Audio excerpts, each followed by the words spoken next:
Hello gamers, Pet here. Welcome to Useful City Skylines mods according to Pet. Episode number 1. I decided to do a video where I will show a couple of useful mods that I found in this awesome game, and considering that there are always new mods coming out, the old mods are getting improved, I decided to call this episode 1, considering that I might do other episodes in the future. Anyway, City Skylines, it's a city simulator where you just, you build a town, you put roads down, you set up areas where people can construct their buildings, you put up industrial buildings, and you manage electricity and other stuff like that. If you want to see my review, just click somewhere around the video for my City Skylines review.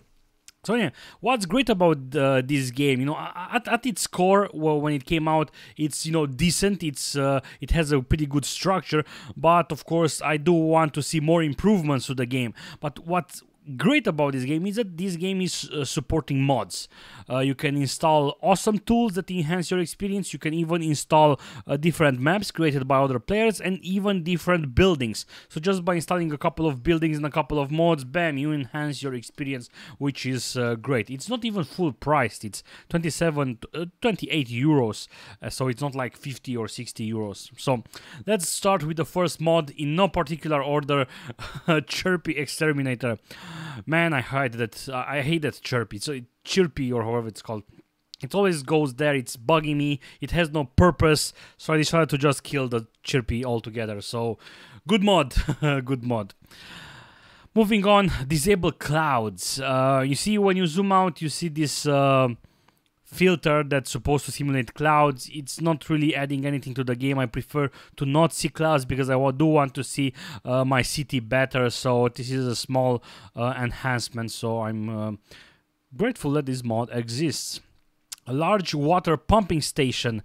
Well, it's a new building. This is how much it costs. This is the upkeep. This is the pumping capacity. Basically, whenever you want to build to more pumping stations, you can just go with a larger version, so you won't have to put 3 pumping stations just to get the same water flow. So useful. Copper Creek. This is kind of a really beautiful map. I haven't played on it yet, but it really has this, for once, the screenshot that he did, it's really looking, and it's really selling the map, but it's really nice. It's really having this rural vibe, just perfect for me to start my small town that later is probably going to evolve into a full metropolis. But it's really looking great. So Copper Creek, try that out. Sun shafts. Well, only a small enhancement when it comes to graphical wise. It's adding these sun shafts that's really making somehow the game have a good vibe, like warm vibe, because the sun now has shafts. Yeah.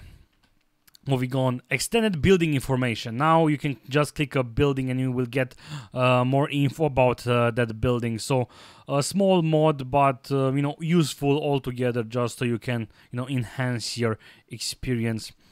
Now, Ambient Occlusion, another graphic enhancement for the game. You see, this is an example. This is with and this is without. You can see here on how the shadows are. There used to be a GIF. Is it? Yep, this is the GIF. On, off, on, off. You see the difference? It's a small thing, but it really adds a lot to the game. Dynamic resolution. Again, you can actually really make the resolution more than you have, and it's actually going to tax you when it comes to the FPS. The game will, run a little bit worse. But if you have a good PC and you want to enhance your game to look even better, this could be like a really good mod. Improved asset panel. You install a lot of buildings and a lot of other mods. This is improving the assets tab, and as you can see, you can really see all the buildings that you install, and you can just click and you can just deactivate an asset. So this is kind of a nice addition. Small but nice addition. Public soccer field.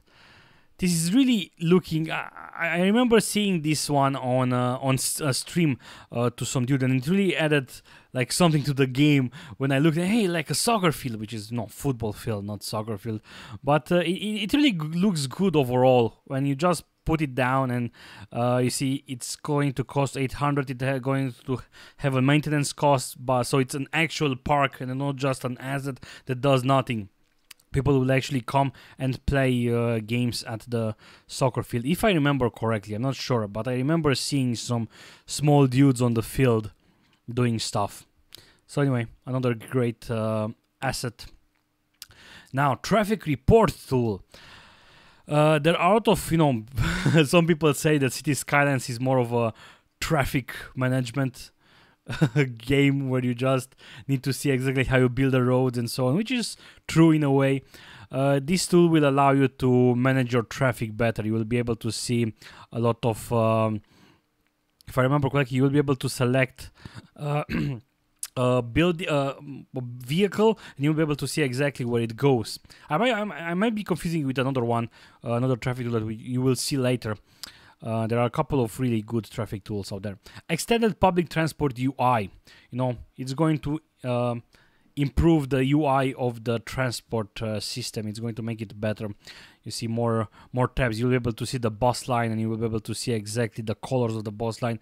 The way it's built right now, it's a little bit. And hey, look, even trip saves you can actually see the percentage, which is, and also the vehicles. This is really, really useful actually, thinking about it. Extended road upgrade. This is also so useful. Do you remember on how sometimes you make one-way roads and you have to draw the road in the direction you want the way to go of the road, and sometimes you do it by mistake and you have to delete it and then put it up again. With this tool, you will be able to just change the arrows of the road without you destroying the road. So this is actually really, really useful. Drag to set one-way road direction, as you can see. So you can just do it the other way around, and it's going to go the other way around. Automatic bulldoze. Yeah, it is one of those bad, I don't know, design choice. I mean, I kind of don't want to go on the map and look to just bulldoze buildings. So right now you can actually demolish abandoned buildings, or you can just demolish the burned buildings. So this is a nice thing that's useful and small. Isometric camera, man. When I saw this, when I saw this mod, it really gave me some really old school vibes. When I saw how the game looked like this with the camera, look at this. It really gave me like, whoa, nice vibe. The downside is that this is not compatible with the first person mode, but it's also kind of, the game can be played like this, but it was more of a novelty. I just popped in, look on how my city looks isometric, and then I just disabled the mod and just went to the classic first person camera. Enhanced zoom. This is I haven't used this one yet, but it's the tool that I'm going to replace the first person, because this tool can do the first person mode, but can also do something more. Like you can see, this is the satellite view, this is the normal view, and this is the first person view. And if you look better, you can just zoom to the pointer, and it's like kind of like Google Maps. So it's kind of giving it a nice perspective, right? So again, it's called enhanced zoom. No more purple pollution. All right, you see, you remember when you saw purple like this and you're like, what the hell is that? You can just install this mode and you will just not see that pollution there. There are also a couple of other variations where you can just change the purple to brown and some other colors. So this was a nice really enhancement.